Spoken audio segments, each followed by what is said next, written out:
this. Democratic Senator Chris Murphy of Connecticut, elected to the Senate just weeks before the horrific Sandy Hook Elementary School shooting, which was 13 years ago today, Senator. Yeah. Just as you see what's happening in Rhode Island, not too far from your home state of Connecticut, your reaction? Yeah, I mean, what I think about when one of these mass shootings happens is that community in Sandy Hook. Those parents, when they see these images on television, are always having to relive the horror of that day. And of course, it's especially tragic given that we are marking 13 years since that shooting. What I know is that a community never ever recovers from a shooting like this. And the trauma and the cost is not just in the lives lost. Obviously, we are mourning most deeply for those that were killed, those that were wounded, hoping that there are no more fatalities. But that community in Providence won't recover. Those kids who are returning to campus are going to be looking over their shoulder, wondering whether they are going to survive their next day in class, as kids all across America do every single day that they show up in their classroom, wondering whether they someday are going to have to flee for their lives. We think maybe at least 2 of the kids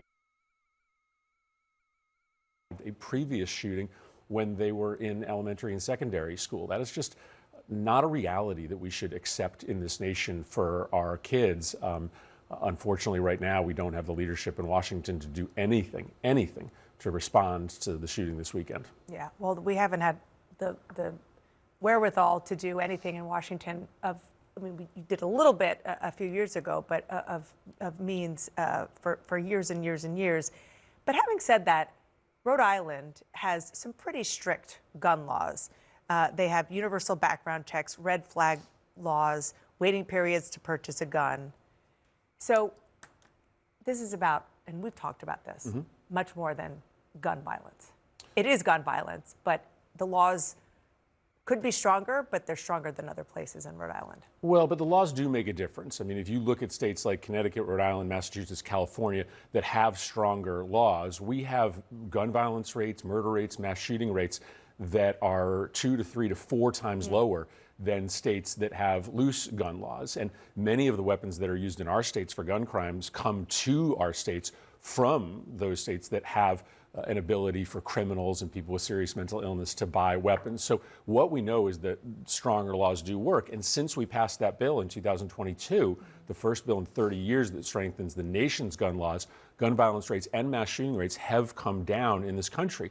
But this is not shocking because over the last year, President Trump has been engaged in a dizzying campaign to increase violence in this country. He is restoring gun rights to felons and people who have lost their ability to buy guns. He eliminated the White House Office of Gun Violence Protection, and he has stopped funding mental health grants and community anti-gun violence grants that Republicans and Democrats supported in that 2022 bill. So he has been engaged in a pretty deliberate campaign to try to make violence more likely in this country.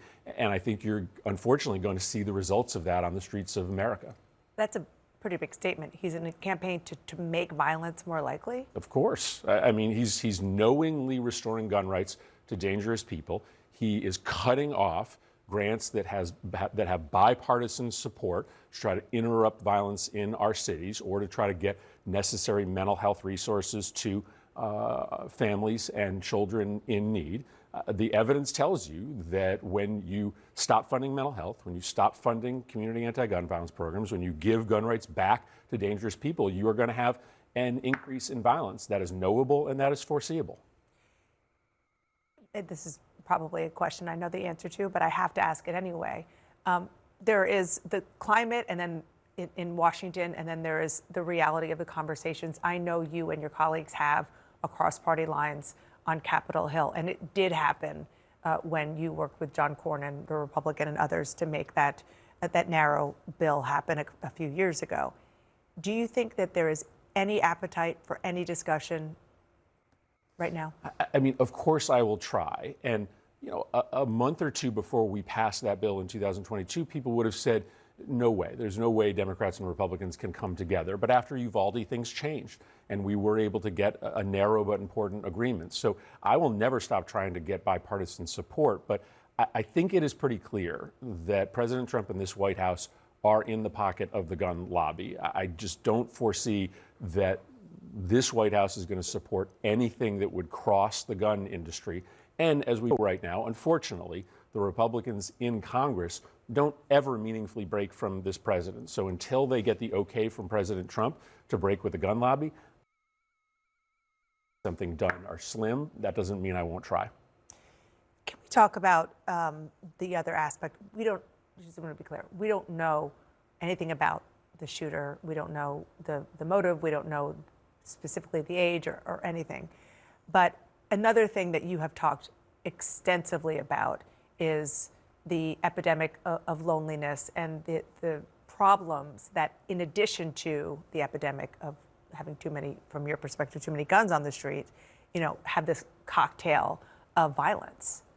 Yeah, listen, I do think it's important to understand that we have an epidemic in this country of young men who are going through some deep issues that end up taking out their anger in mass violence. We have a broader loneliness epidemic in this country, and what we know when we look at these shooters is that they tend to all follow the same pattern. They have some break with their community, with their peers, and they start to withdraw into a life of isolation. And so that's why in that bill in 2022, we put billions of dollars into the kind of support services that would recognize, especially these young men, before it's too late, and wrap around the kind of services for them that could make a difference. That's why it's so tragic that President Trump shut down that grant program as one of the first things he did in his second term. So yes, we have to acknowledge that the most important thing is to stop that brain that is breaking from getting access to a weapon. But we should also be putting services around those kids, especially those young men who are retreating into that life of isolation. And it's just a lot harder to do that now, since the president has, I think, illegally stopped funding the bipartisan commitment we made to try to help those young people in crisis. Is there anything that you can do? I mean, I know that there are lawsuits and so forth to try to get that funding back up and running. Well, I do wish that Republicans would stand up to the president on this issue. That wasn't the controversial part of our bill. I think if that bill was just funding for mental health and community anti-gun violence programs, we might have gotten 90 votes for it. So maybe in the wake of this shooting, maybe as we learn more about this shooter, we'll get a handful of Republicans in the Senate or the House, maybe the ones that voted for that bill, to say to President Trump, restore the money for at least the programs in that bill. That would make a difference. So just to go back to where we started, another New England town is devastated by this violence. And again, it is 13 years after Sandy Hook. You must just be exhausted. I mean, I think the country is exhausted. Yeah, I think the country is exhausted. I think our kids are exhausted. And I do think it's important to remember that it is a little dangerous to view this crisis only through the prism of these mass shootings. Yes, there is something different about kids being targeted in a college or in a school classroom. But I live in the south end of Hartford. And when I talk to kids in that neighborhood, for them, the school is the safe place. What they fear is the walk to and from school. My neighborhood has thousands of kids, but you rarely ever see them out in the streets because their parents and grandparents who take care of them don't let them out of the house ever.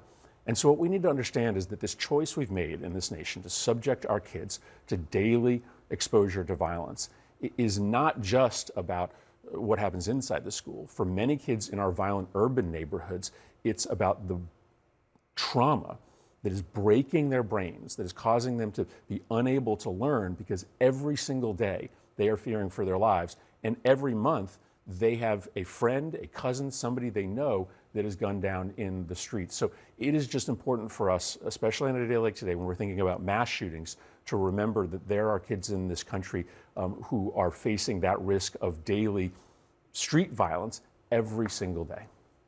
Senator Chris Murphy, thank you so much for being here. Thank you. Sorry, we ended up talking about something that we had not planned. It's important. But it is important. Thank you. Thank you.